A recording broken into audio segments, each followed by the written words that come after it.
For any country to really progress, we have to start at the grassroots.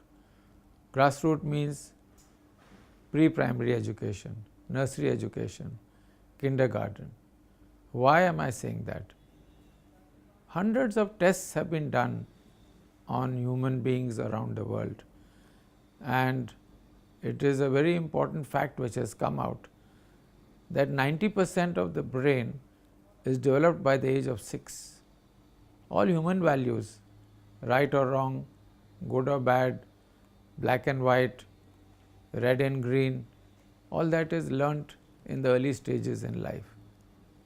Therefore, school education is important, but more important in school education is the pre-primary education which the children have to go through. In countries like Japan, in countries like Germany, Europe, Finland, this is of great importance, and this really is the foundation stone of a human being and the way the person will confront life, the way the person will react to areas, react to situations in life, and the way the person will behave in civil society. Believe it or not, it starts from the age of 1.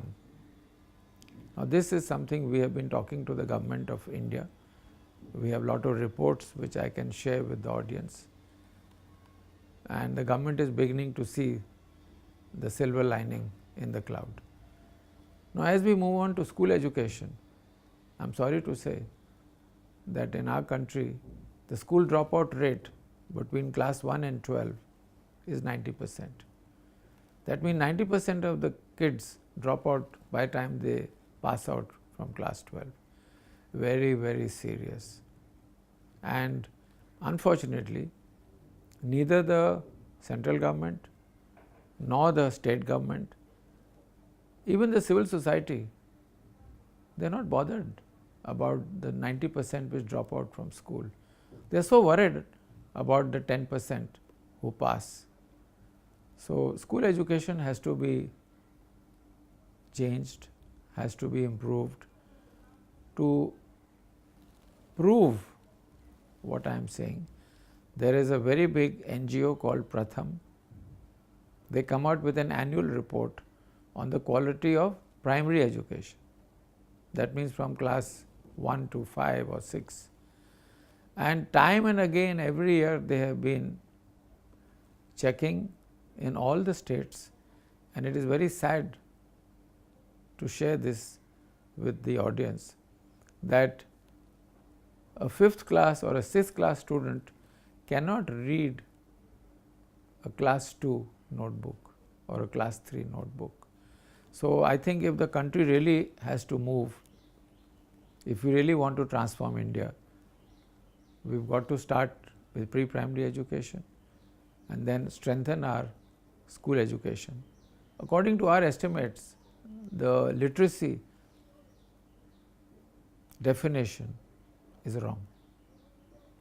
The Indian definition is if you can write your name, because that is how they do the survey.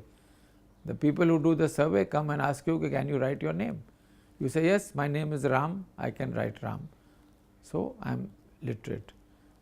I mean, just to give you a story about Rabdi Devi, the wife of Lalu Prasad, she became Chief Minister of Bihar. She did not know how to read or write. The RJD party had a big problem. They said, how will the Chief Minister sign the files? So, they taught her to write one word, Rabdi. Now, if you asked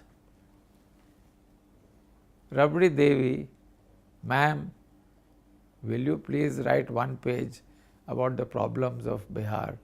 She would probably write Rabdi 200 times. That is the fact of life. So, the question is, the literacy, school education has been purposely ignored because of the vote bank politics of previous governments, and especially the Congress and all their allies. Their vote bank depended upon keeping the people illiterate, keeping them in subhuman poverty, and talking to them a lot of rubbish and promising them the moon, and after the elections everything was used to be forgotten.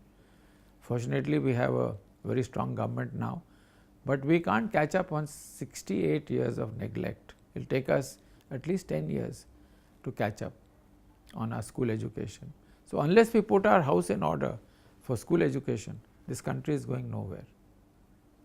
In countries like China, the literacy is 93%. In countries like India, government says it is 67%, but actually it is I think 36%.